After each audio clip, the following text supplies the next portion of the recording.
My friends, मेरे प्यारे बच्चों। So again I am giving you one more video on magnetism. और ये देखिए मेरे हाथ में क्या है। अरे ये मैच स्टिक है। And you know very well, ये मैच स्टिक है, ये मैच बॉक्स है। तो जब मैं मैच स्टिक जलाऊंगा, then what happens, the match stick burns, and with this help of this match stick I will ignite any, maybe अगरबत्ती, may be मोमबत्ती, कुछ भी मैं जलाऊंगा।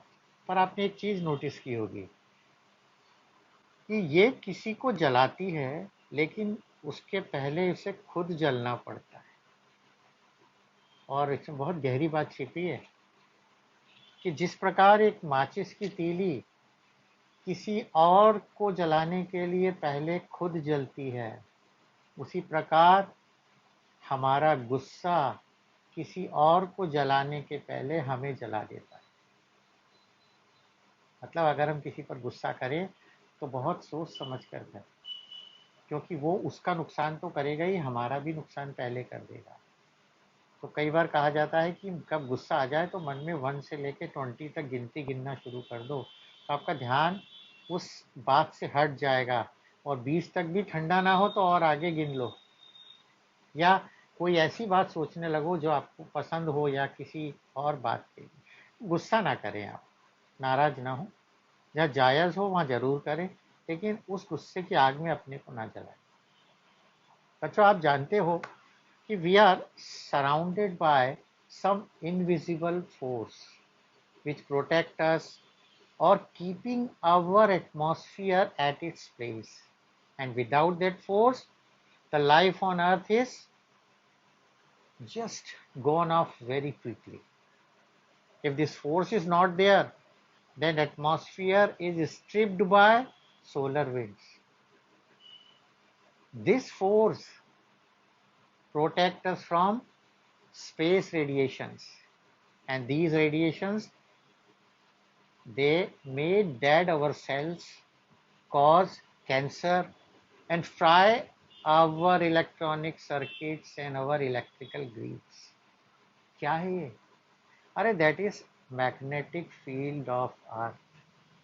If there is no magnetic field of earth, then there would not be any atmosphere. और फिर आप जानते हैं जीवन भी नहीं होगा। इसीलिए मून में आपने देखा, there is no atmosphere. Their escape velocity is less than their thermal speed, and so all the gases get gone off. अगर एक मैग्नेटिक फील्ड होता तो वो एटमॉस्फेयर को होल्ड करके रखता। So today I am going to discuss earth magnetism. Earth magnetism बहुत important है ये, और इसमें से क्वेश्चन आता है। अब ये अर्थ का जो मैग्नेटिज्म है, उसमें सॉरी है, मैं हर बार स्पेलिंग गलत लिख देता हूँ। अर्थ मैग्नेटिज्म। सो किसने अर्थ मैग्नेटिज्म के बारे में पहले बताया? तो first of all, the earth magnetism was described bye sir William Gilbert. Sir William Gilbert actually उन्होंने एक बुक भी लिखी थी इन 1600, and in this book he told that earth is a huge magnet. उसने बोला अर्थ क्या है? अर्थ बहुत बड़ा, एक बहुत बड़ा मैग्नेट है अर्थ के अंदर, जो दिखाई नहीं देता हमें। तो क्यों कहा उन्होंने? What are the evidence? उन्होंने एविडेंस दिया। सबसे पहला एविडेंस ये आपने बचपन में कभी किया भी होगा कि अगर एक मैग्नेट है, एक बार magnet is there, and if it is suspended with the help of an unspun thread, then it always comes to rest in north south direction. ये हमेशा नॉर्थ साउथ डायरेक्शन में ही आएगा। यानी अर्थ का नॉर्थ अगर इधर है तो यहीं आएगा, और ये साउथ यहीं आएगा। कितना भी हिला लो इसको, it always comes to in align itself in the north south direction. The first evidence given by Gilbert that a freely suspended magnet is always comes to rest in north south direction, हमेशा। तो क्यों आ रहा है भाई? इसका मतलब जरूर there is a magnetic field in the earth in north south direction. East west में नहीं आता ये, इसलिए ईस्ट वेस्ट में नहीं है। फिर सेकंड एविडेंस उसने लिया, बचपन में हम लोग करते हैं ना कि कुछ भी सामान मिला या कोई सिक्का लिया, रेल की पटरी पे रख दिया कि ट्रेन निकल जाएगी और ये मैग्नेट बन जाएगा, तो वो चपटा हो जाता है मैग्नेट तो बनता ही नहीं है। क्यों नहीं बनता वो भी आप समझ जाएंगे बाद में, क्योंकि उसके डायपोल्स जो है रेंडमली अलाइन हो गए, है ना, और इतनी हीट जनरेट हुई कि उसका मैग्नेटिज्म ही खत्म हो गया। तो अगर हम एक छोटा सा पीस लें, soft iron piece, this is a soft iron piece, and if this soft iron piece is buried in the ground in north south direction, and after some days when we taken out this soft iron piece, it has a property of magnet। अरे ये magnet बन गया। North south direction में अगर आप एक soft iron के piece को ग्राउंड में दबा देंगे और जब निकालेंगे थोड़े दिन बाद, तो वो मैग्नेट बन जाएगा अपने आप। That is inductive property of magnetism. अरे जिसके साथ रहोगे वैसे ही बन जाओगे। इसलिए तो आपसे हमेशा कहते हैं a man is known by it's company. अगर आपकी शादी की बात चल रही है तो लोग आपके बारे में तो पता कम लगाएंगे, आपके दोस्तों के बारे में ज़्यादा पता लगाएंगे, क्योंकि अगर दोस्त अच्छे हैं तो आप अच्छे हो, और वो खराब है तो आप भी खराब हो। इसलिए दोस्ती बहुत सोच समझ के करनी चाहिए। ये याद रखना मेरी बात बच्चों। ये देखो यहाँ से प्रूव हो गया ना कि ये मैग्नेट के साथ रहा तो मैग्नेट बन गया। It mean earth is a magnet. फिर और एविडेंस क्या लिया? थर्ड एविडेंस कि अगर हम मैग्नेटिक फील्ड लाइंस ड्रॉ करते हैं, magnetic field lines we can draw with the help of compass needle, आपको पहले बताया था। तो सपोज ये डायरेक्शन आपको पता ही है, west, east and north and south, and I am keeping magnet like this, and you know very well magnetic field lines they move from north to south, ऐसे जाती हैं। ये सॉरी,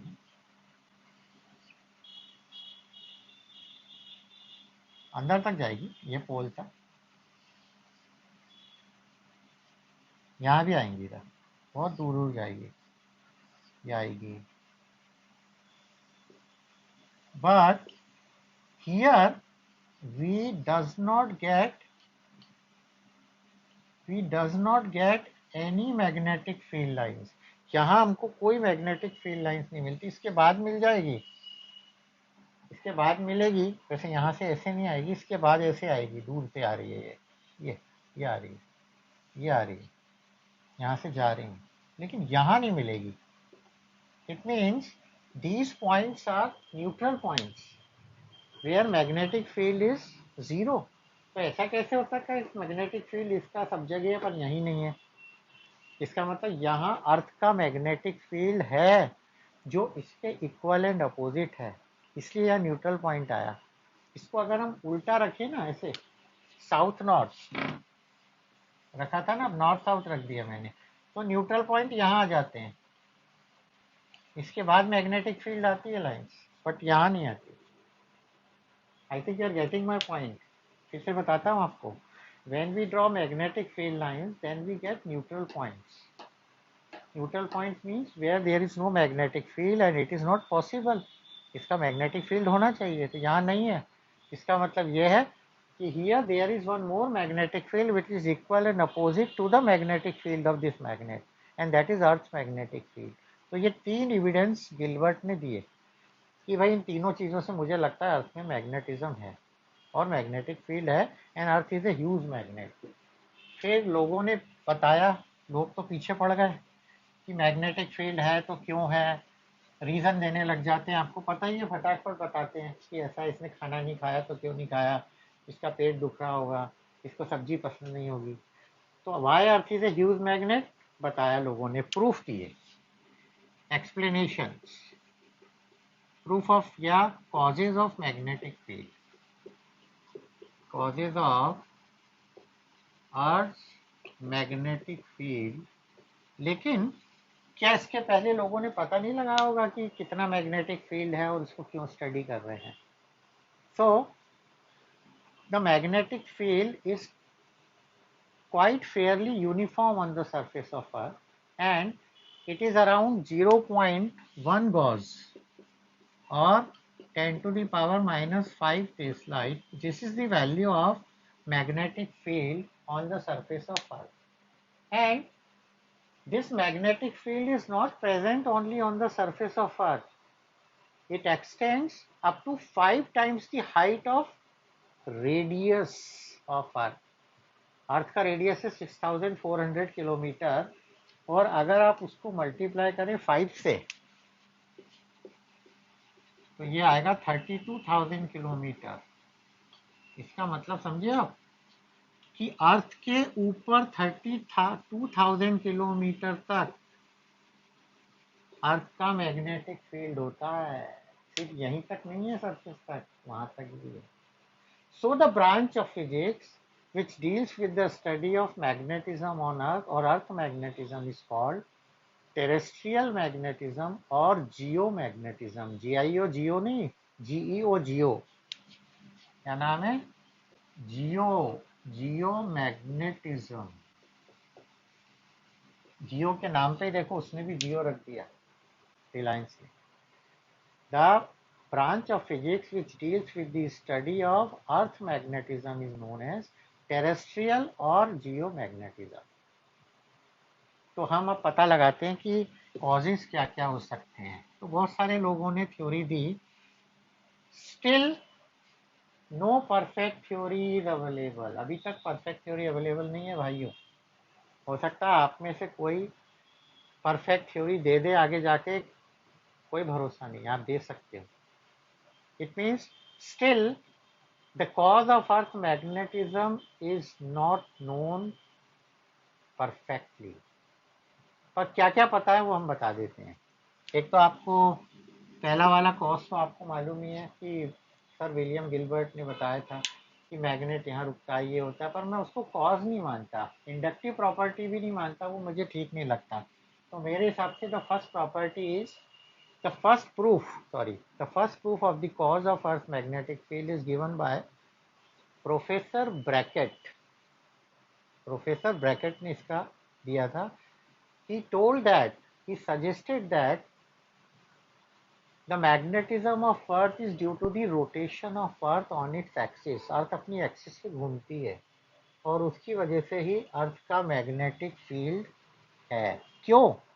अरे earth is made up of material, material consisting of molecules they contains atoms, and atoms contains electrons, and electrons are revolving, and one electron which is revolving produces magnetic field because it is acting as a magnetic dipole। इसके पहले वाला मैंने आपको derivation करवाया था, याद होगा। Bore magneton, bore magneton means magnetic dipole moment of a moving electron और एटम। तो जब एक इलेक्ट्रॉन घूमता है तो वो डायपोल की तरह बिहेव करता है, मैग्नेटिक फील्ड क्रिएट करता है। And in 1 metre cube you know very well 10 to the power 29 atoms are there, और उनमें कितने इलेक्ट्रॉन्स होंगे, वो घूम रहे होंगे। तो अर्थ में कितने इलेक्ट्रॉन्स हैं, और सारे electrons they are producing magnetic field, इसलिए अर्थ का मैग्नेटिक फील्ड है। फिर से according to professor Blackett, the magnetic field of earth is due to the rotation of earth on its axis, the number of atoms they are rotating, and the electrons they are producing magnetic field and magnetic current, and due to that there is magnetic field of earth। पर इसको discard कर दिया, क्यों? अरे moon भी तो घूमता है, मून में मैग्नेटिक फील्ड नहीं है, तो फिर उसमें भी तो एटम है, तो उसको नहीं माना गया। तो बोले यार ये मज़ा नहीं आ रहा। फिर एक और व्यक्ति आया, उन्होंने एक थ्योरी दी, the cause of earth magnetism is due to the atmosphere of earth. Atmosphere है हमारे अर्थ के चारों तरफ, in which gases are present in ionize state due to cosmic raise.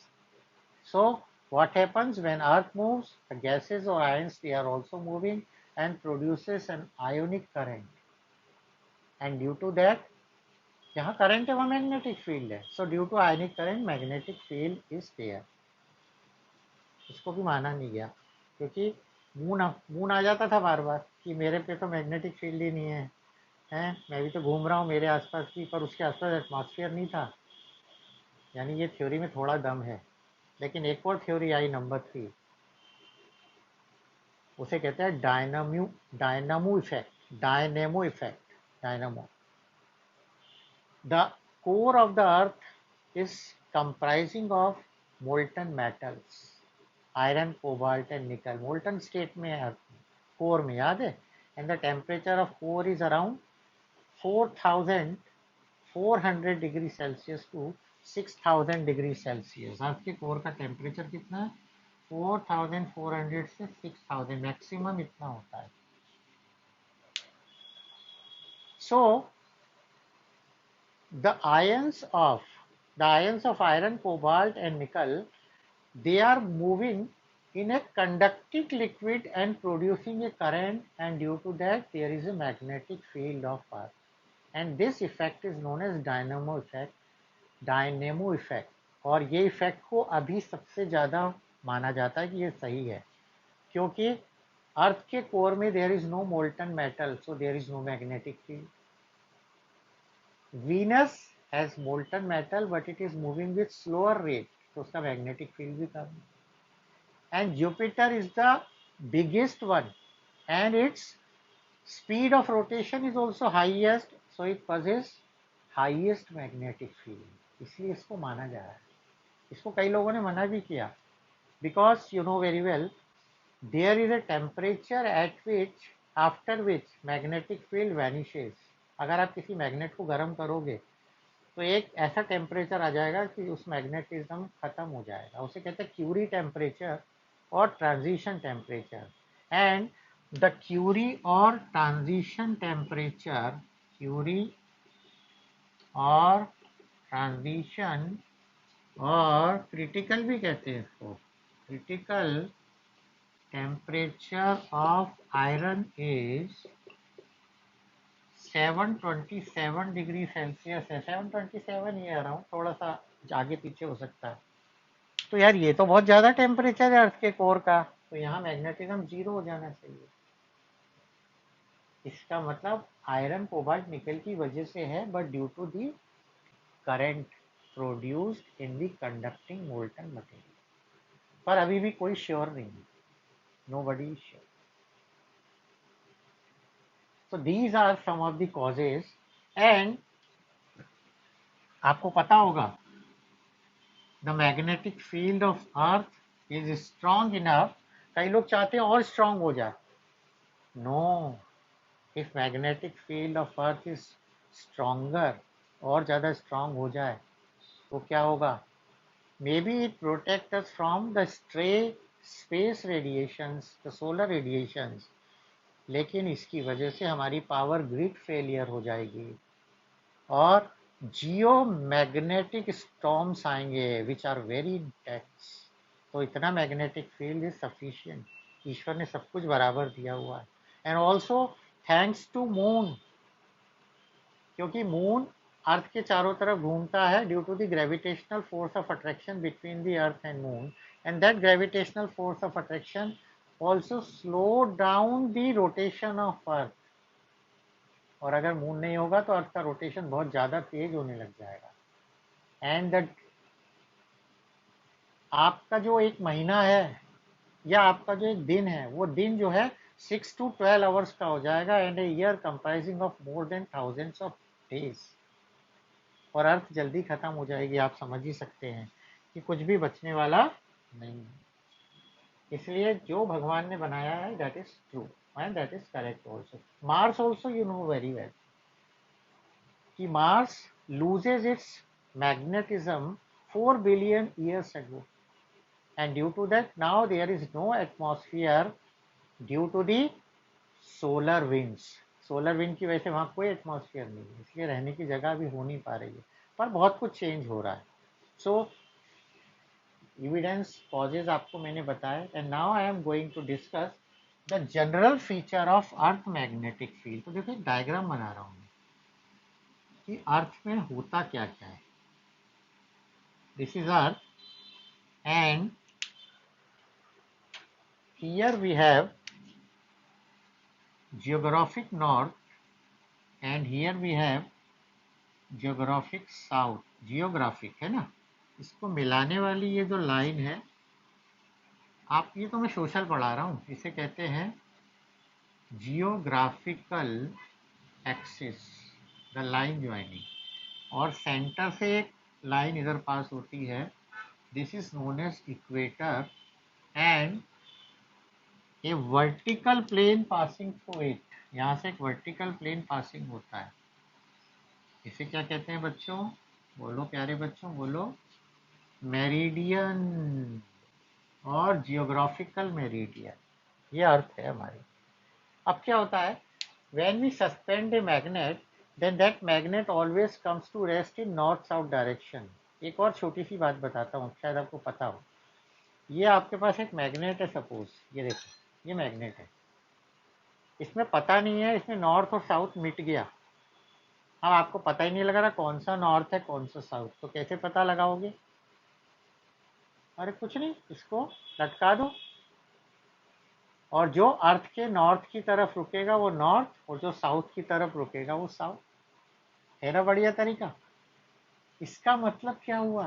इसका मतलब ये हुआ कि there is a magnet inside, deep buried inside the earth, surface पे नहीं है, deep buried inside the earth whose poles are towards north and south। तो मैं एक मैग्नेट बना रहा हूँ यहाँ पर, और वो मैग्नेट ठीक ज्योग्राफिक सार और साउथ की तरफ नहीं होता, it is tilted by 11.3 degree west, north से इधर होता है, ये वेस्ट ईस्ट है ना। तो ये देखो मैग्नेट कैसा होता है, यहाँ थोड़ा दूसरे कलर से बना देता हूँ। ये मैग्नेट बना रहा हूँ मैं, the magnet is this one. थोड़ा और अच्छा बनाऊँ?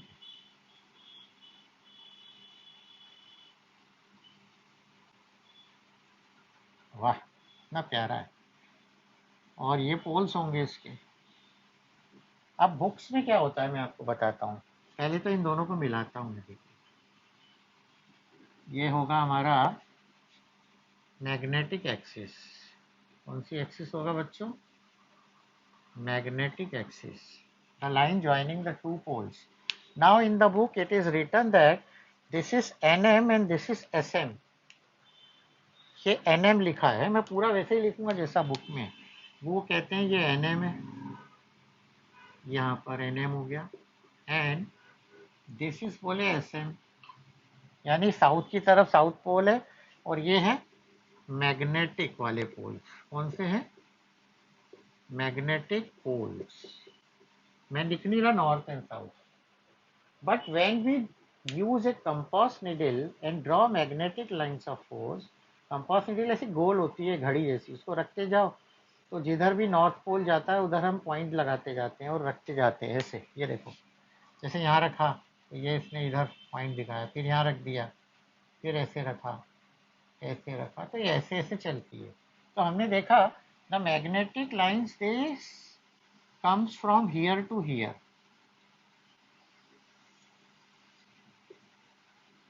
अभी आपको समझ में आ जाएगी मैं क्या बताना चाह रहा हूँ, और आप बोल भी दोगे कि हाँ सर आपने बिल्कुल सही बात बताई, राइट।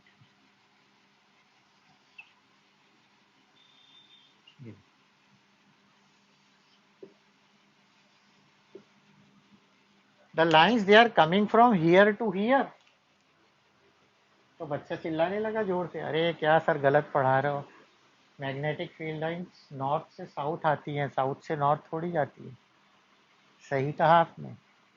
इसका मतलब क्या हुआ कि यहाँ पर NM नहीं होना चाहिए, यहाँ पर क्या होना चाहिए?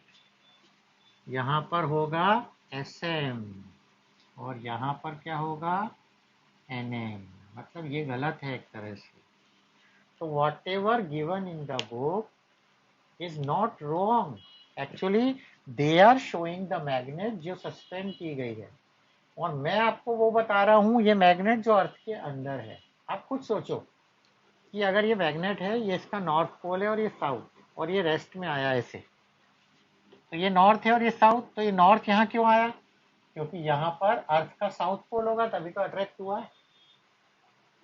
सो if you are taking a magnet which is suspended here, उसका एनएम यहाँ होगा, लेकिन अर्थ के अंदर यहाँ पर एसएम होना चाहिए, and it is making an angle of 11.3 degree. कितना डिग्री है?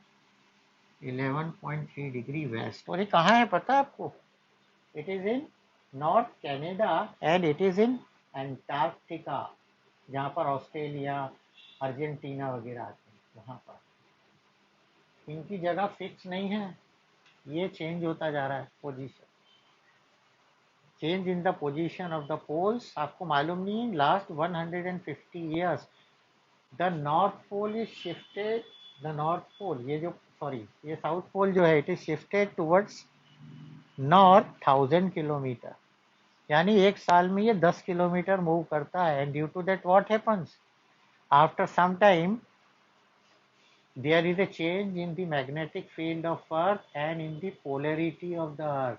So earth magnetic field reverses, and when earth magnetic field reverses, then what happens? The direction of motion of water cycle and everything change, everything. और उसे ही हम प्रलय कहते हैं। जहाँ जमीन है वहाँ पानी आ जाएगा, जहाँ पानी है वहाँ खाली, तो सब जगह पानी पानी।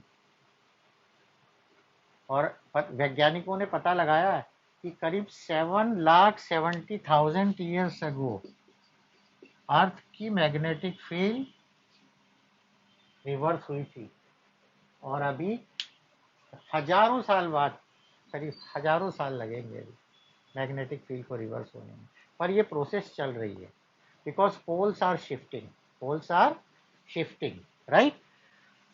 अब मैंने आपको ये तो बता दिया। अब देखिए मैग्नेटिक एक्सिस ये हो गई, and so there is a magnetic equator also, एक मैग्नेटिक इक्वेटर भी होगा, ये horizontal line passing through the centre, ये this is magnetic equator, and also there is magnetic meridian, जो एक वर्टिकल प्लेन पास हो रहा है, मैग्नेटिक मेरिडियन। देखो मैंने पूरा डायग्राम आपके सामने बनाया, कितना बढ़िया है।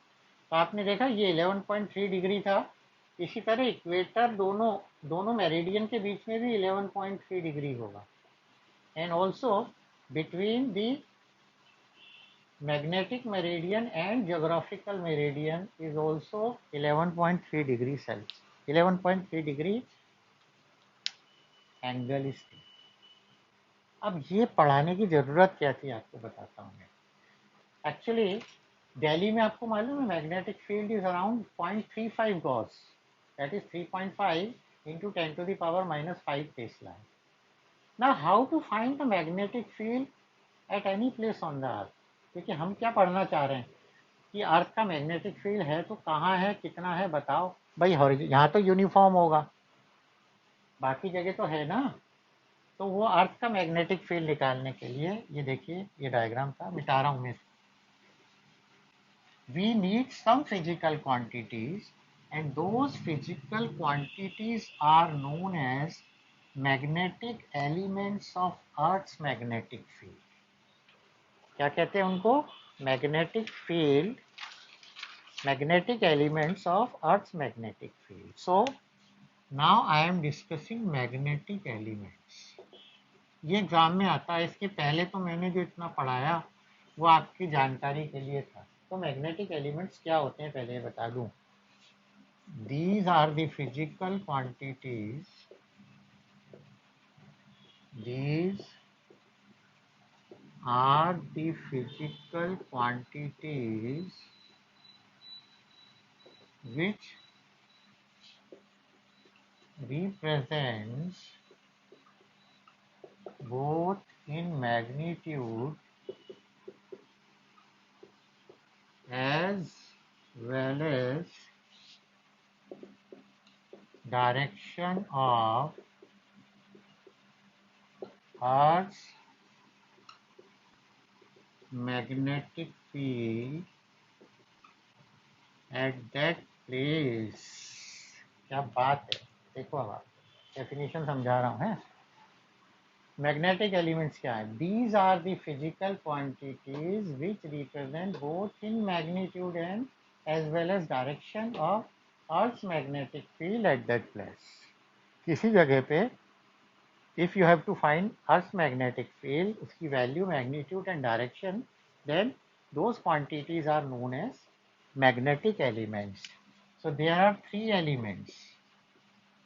There are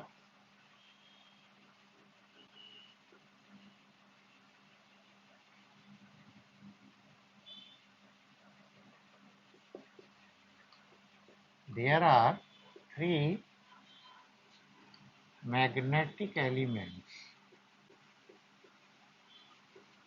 of Earth's magnetic field. तो पहला होता है मैग्नेटिक डिक्लिनेशन, इसे कहते हैं थीटा। सेकंड होता है मैग्नेटिक इंक्लिनेशन, इसे कहते हैं delta. And third is horizontal component of earth's magnetic field, इसको कहते हैं कैपिटल एच। तो कई बार बच्चों को डिक्लिनेशन और इंक्लिनेशन याद नहीं रहता, तो मैंने इसको ऐसे याद रखा है कि डी आई से पहले आता है ना, इसलिए डी पहले आ गया। ये मैग्नेटिक इंक्लिनेशन, और इसको एंगल ऑफ डिप भी बोलते हैं, एंगल ऑफ डिप। एक डीप सर्कल होता है, डिप सर्कल, उससे हम ये सारे एलिमेंट्स निकाल सकते हैं।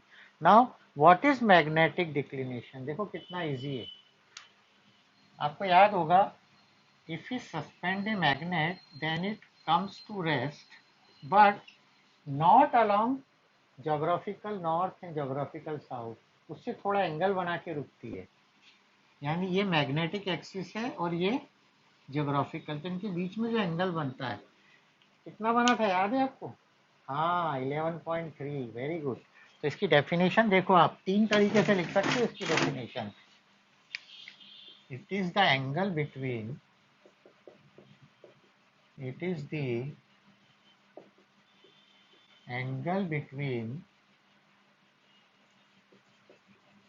geographical axis and magnetic axis। ठीक है, it is the angle between geographical axis and magnetic axis. और कोई? शाबाश, very good. It is the angle between geographical meridian and magnetic meridian. एक और है, एक और बताया था हमने, इक्वेटर बनाया था और वो दूसरा equator. It is the angle between equator and magnetic equator. So any definition you can give. इसके बाद मैं लास्ट आपको पढ़ाता हूँ, फिर सेकंड पढ़ाऊंगा। Horizontal component of earth's magnetic field. Horizontal component यानी magnetic field of earth along horizontal, अरे हॉरिजॉन्टल डायरेक्शन में। कितना बढ़िया है। तो बता रहा हूँ, magnetic field of earth along horizontal direction along a horizontal line is called horizontal component of earth magnetic field। ठीक है, अब मैं मैग्नेटिक इंक्लिनेशन डेल्टा आपको बताता हूँ कि डेल्टा कैसे निकालते हैं।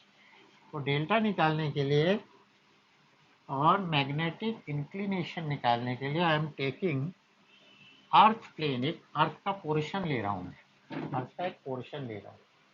मैं मैग्नेटिक इंक्लिनेशन बता रहा हूँ, मैग्नेटिक इंक्लिनेशन। आप सोच रहे होगे यार वीडियो थोड़ा लंबा हो गया, एक्चुअली क्या है, इसके बाद ही ख़त्म हो जाएगा, तो इसको करना ज़रूरी है। अभी 6 मिनट है तो कर सकते हैं, है ना।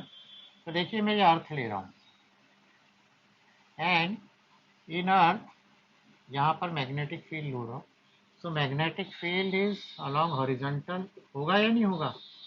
होगा ना, ओपी दे दिए। एंड ऑल्सो अलोंग वर्टिकल, यहाँ भी होगा। But the magnetic field we are experiencing is not horizontal and vertical. हम तो एक रिजल्टेंट मैग्नेटिक फील्ड एक्सपीरियंस करते हैं इन दोनों के बीच में, because horizontal and vertical they are components, और उनका एक और मैग्नेटिक फील्ड होगा बीच में। ये इसको मैं आर कहूँगा, ये मैंने परपेंडिकुलर डाला है, ये एम हो गया ना। And this angle is delta. तो डेल्टा क्या हुआ? Magnetic inclination is the angle which the resultant magnetic field makes with a line along horizontal, या the angle between the resultant direction of magnetic field with horizontal line is known as magnetic inclination। लिख देता हूँ कि आपको लगे कि ये तो लिख ही नहीं रहा है भाई। तो the angle between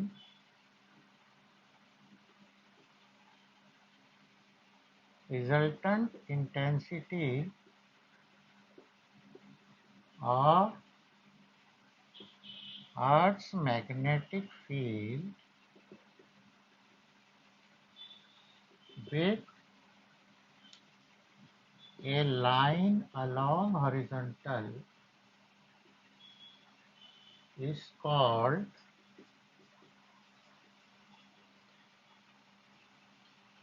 magnetic inclination। ठीक है, देख लो आप फिर से। The angle between resultant intensity of earth magnetic field with a line along horizontal is called magnetic inclination। इससे बहुत सारी चीजें आती हैं। देखो ये ट्रायंगल है, तो ये ट्रायंगल ले लिया इन राइट ट्रायंगल POM, तो यहाँ पाइथागोरस थ्योरम लग सकती है। पाइथागोरस थ्योरम लगाता हूँ, फ्रॉम पाइथागोरस थ्योरम। ठीक है, थोड़ा सामने आ गया क्या? मैं पाइथागोरस थ्योरम लगाया, तो पाइथागोरस दिस इज परपेंडिकुलर, यानी r equal to under root v square plus h square. It means if you have to find r resultant you can take this, क्योंकि ये भी v है ना। Also you can take sine delta and cos delta, तब देखते हैं क्या होता है। साइन डेल्टा, तो sine delta is perpendicular upon hypotenuse, तो परपेंडिकुलर इज v, एंगल के सामने वाला परपेंडिकुलर होता है, this is hypotenuse, v upon r। So v is equal to r sine delta, और cos लोगे तो h आ जाएगा, h is equal to r cos delta. क्या चीज निकली है भाई, देखो। यानी किसी प्लेस पे आप horizontal and vertical component you can also find with the help of delta if you know r। क्या r पता है तो v निकल जाएगा। इन दोनों को डिवाइड करता हूँ तो डायरेक्शन आ जाती है कि what is the direction of magnetic field. Direction of magnetic field तो tan डेल्टा होता है। चलो मैं इनको डिवाइड कर रहा हूँ, divide 1/2। So v upon h equal to r sin delta r cos, r cancel out, and this is tan delta, so tan delta equal to v upon h। it means delta is equal to tan inverse v by h हो गया if you have to find the direction। अब इसमें कुछ special cases होते हैं and they are always asked in the examination, पक्का पूछे जाते हैं। एक्चुअली वो ये पूछते हैं कि आप इक्वेटर पे होगे तो कितनी फील्ड होगी v और h की, पोल पे होगे तो क्या होगा। तो ठीक है, मैंने एक डायग्राम मिटा दिया है, गलती कर दी। ये देखो आप, ये h था और ये r था, ये v था, है ना। और हमेशा हम r पे रहते हैं, हम कहाँ खड़े हैं, r पे। तो स्पेशल डिस्कशन एट इक्वेटर, ये डेल्टा याद है आपको, तो इक्वेटर मतलब ये है, तो मैं यहाँ चला गया तो डेल्टा 0 हो गया। ये देखो ऐसा था ना, मैं ऐसा हो गया। At equator delta is 0, delta 0 है तो v रखा मैंने, तो v is equal to r sine 0 0 and h is equal to r cos 0 that is r, यानी मैक्सिमम। बहुत इंपॉर्टेंट है भाई ये, यानी इक्वेटर पे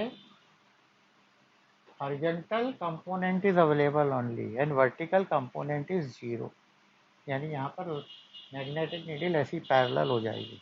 कैसी हो जाएगी? पैरेलल। नाउ ये पूछा जाता है कि मैग्नेटिक नीडल कहाँ पैरेलल हो जाती है, तो एट इक्वेटर। कहाँ हो जाती है? इक्वेटर। देन एट पोल्स, अगर आप पोल्स पे चले गए तो क्या होगा? ठीक है, पोल पे चले जाते हैं। पोल का मतलब यहाँ, तो यहाँ मतलब ये ऐसे थे और ये ऐसे हो गए, यानी डेल्टा कितना हो गया? 90 है। So now v is equal to r sin 90 is equal to r equal to maximum and h is equal to r cos 90 that is 0, यानी no horizontal component, only which component? Vertical. तो यहाँ magnetic needle ऐसे खड़ी हो जाएगी। ये north है तो यहाँ कौन सा आ जाएगा आपको पता है? करेक्ट। एक्चुअली यहाँ पर हमारा साउथ होता है, अगर आप याद दें तो ये नॉर्थ आएगा, मतलब साउथ पोल ऊपर की तरफ हो जाएगा। ठीक है। एक अपरेंट डेप्थ और रियल डेप्थ वाली बात भी कई बार मैंने देखी है, तो मैं आपको बताता हूँ कि सपोज मैग्नेट, ये वर्टिकल एंगल थीटा बन रहा है, मान लो ये तो पोल पे चले गए थे हम, एंड सपोज ये कितना एंगल बना रहा है? Vertical. In a vertical plane, in a vertical plane at angle theta, इसके साथ है भी magnetic meridian, with magnetic meridian. तो अब क्या होगा बच्चों? कुछ वैल्यूज चेंज हो जाएगी, जैसे h की वैल्यू और v की वैल्यू। तो h की वैल्यू तो वही रही, यानी h dash h cos theta, और v डैश की वही रही। क्यों v डैश की वही रही? क्योंकि ये वर्टिकल प्लेन में है। विच प्लेन? वर्टिकल। तो अब हम एपरेंट डेल्टा निकालते हैं। एपरेंट डेल्टा मतलब टेन डेल्टा डैश। तो टेन डेल्टा डैश मेरा होता है v dash upon h dash. ठीक है ना, v अपॉन h होता है, और ये एपरेंट है। कौन सी वैल्यू है? एपरेंट, जो एक्चुअल नहीं है। अब v डैश क्या है? v, और h डैश क्या है? h cos theta, and what is v upon h? अभी निकाला था हमने, tan delta. So it is tan delta upon cos theta. It means tan delta dash equal to tan delta upon cos theta. ये formula कई बार पूछा जाता है और मैं आपको बता दूं, एक क्लियर कर रहा हूं है। ये है एपरेंट डिप, ये है रियल और एक्चुअल डिप,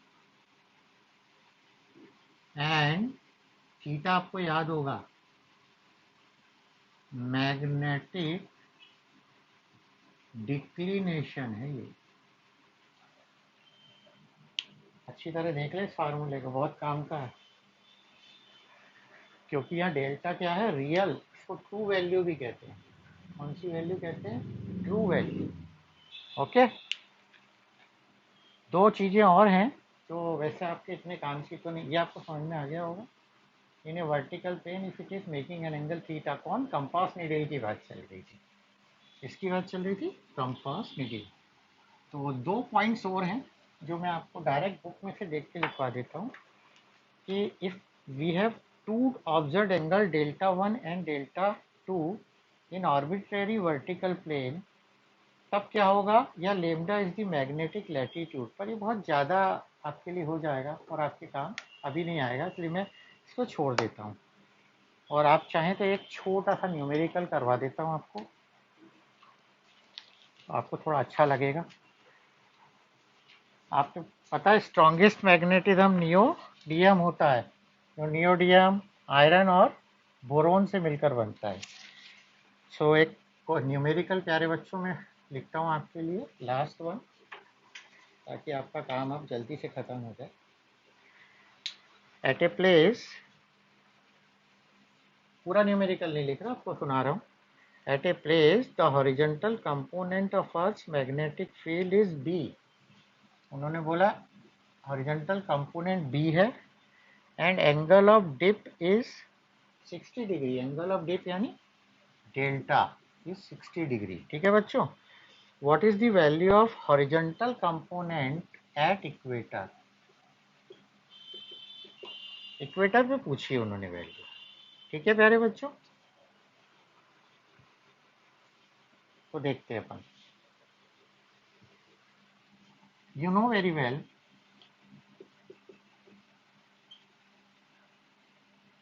एच की वैल्यू क्या होती है सर? एच होता है आर कॉस डेल्टा। कितना होता है एच? R cos delta. हाँ एच बी है। And we have to find value when it is 60 degree. कौन सी डिग्री? 60 डिग्री। तो 60 डिग्री लेता हूँ मैं, आर कॉस 60। एच क्या था प्यारे बच्चों? बी। तो b is equal to R cos 60। 60 means 1/2, यानी r मेरा 2b आ गया। इससे मैंने r निकाल लिया। अब मुझे इक्वेटर पे h निकालना है। तो h is equal to R cos delta and at equator, याद है इक्वेटर पे गए थे तो ऐसे थीटा डेल्टा 0 हो गया था, यानी h is equal to R cos 0। तो h is equal to R cos 0 is 1 और r कितना? 2b। It means h equal to 2b। Okay. कई बच्चे कह रहे होंगे जल्दी जल्दी निपटा दिया सर ने। नहीं नहीं, आप देखो, the value of horizontal component is b where delta is 60 degree. Find the value of horizontal component at equator. तो मुझे इक्वेटर पे h की वैल्यू निकालना है and h is r cos delta. तो डेल्टा इक्वेटर पे 0 है but r is not given. तो r नहीं है तो पहले मैं r निकालूंगा कि we know h equal to R cos delta. r का r cos 60 रखा, cos 60 1/2, तो r की वैल्यू 2b आ गई। Now we know h equal to, again इसको लिख देंगे again, r cos delta and at equator delta 0 है, h equal to r cos 0 degree and cos 0 is 1, r into 1। तो r की वैल्यू पुट की। It means horizontal components value at equator is 2 times of b। तो प्यारे बच्चों, आपको video अगर ये अच्छा लगा है, पसंद आया है, तो इसे सब्सक्राइब करें, लाइक करें, शेयर करें, कमेंट भी करें। पहले से सब्सक्राइब किया है तो ज़रूरत नहीं है, नहीं तो अनसब्सक्राइब हो जाएगा। घर पर रहें, सोशल डिस्टेंसिंग रखें, अच्छा खाना खाएं, सबसे प्यार से रहें। और मैं हर बार कहता हूँ, माता पिता और रिलेटिव्स के साथ प्यार दे, प्यार ले, दोस्तों के साथ भी खुश रहें। ओके प्यारे बच्चों, थैंक यू।